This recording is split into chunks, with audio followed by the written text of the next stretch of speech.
আওয়ামী লীগের সাধারণ নেতা কর্মী যারা রাজনীতি করতে চায় তাদেরকে আমরা সব দলে জায়গা করে দেব। আরামায়েশে হাজার কোটি টাকা নিয়ে পলাতক থেকে যারা আপনাদেরকে এখানে ককটেল মারার স্পন্সর করছে তাদের কথায় রাস্তায় নেমে নিজেদের জীবনে অন্ধকার ডেকে আনবেন না। আওয়ামী লীগের সাধারণ নেতা কর্মী যারা রাজনীতি করতে চায় তাদেরকে আমরা সব দলে জায়গা করে দেব।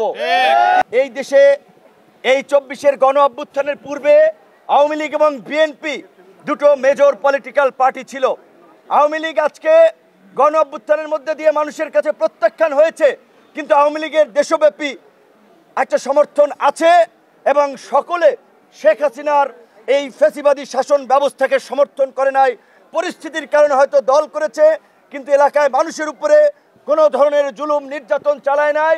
আমি বিএনপি, জামাত, গণ অধিকার, এনসিপি সকল রাজনৈতিক দলকে আহ্বান জানাবো, আওয়ামী লীগের সাধারণ নেতা কর্মী যারা রাজনীতি করতে চায় তাদেরকে আমরা সব দলে জায়গা করে দেব।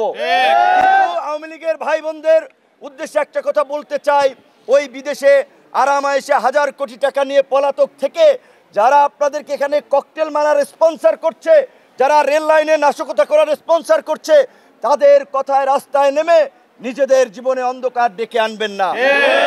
৭৫-এর পরে যেমন আওয়ামী লীগ ২১ বছর পরে ক্ষমতার মুখ দেখেছিল, এই ২৪-এর গণ অভ্যুত্থানের পরে ২১ নয় ৪১ বছরেও রাজনীতিতে আর দাঁড়াতে পারবে না। কাজেই আওয়ামী লীগের মরা গাঙ্গে নৌকা বাবার চেষ্টা করে লাভ নাই।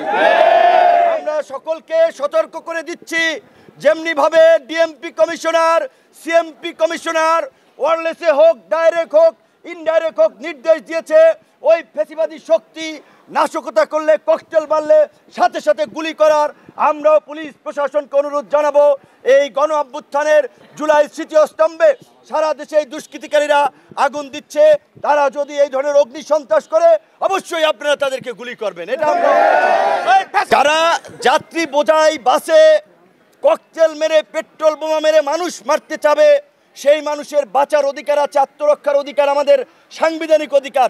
নিরীহ কোনো মানুষকে কেউ যদি মিছিল মিটিং করে তাদেরকে গুলি করার জন্য প্রশাসন বলে নাই, বলছে যাদের হাতে ককটেল আছে, যারা বোমা মারতে চায়, নাশকতা করতে চায়, তাদেরকে গুলি করার। এবং অবশ্যই পুলিশের গুলি করার ধরন আছে, পায়ে গুলি করবে, হাতে গুলি করবে, কারণ এই অপশক্তির হাত থেকে দেশকে রক্ষা করার জন্য এখন যদি প্রশাসন এবং রাজনৈতিক দল সম্মিলিতভাবে কঠোর না হয় তাহলে আগামীতে নির্বাচন হবে না।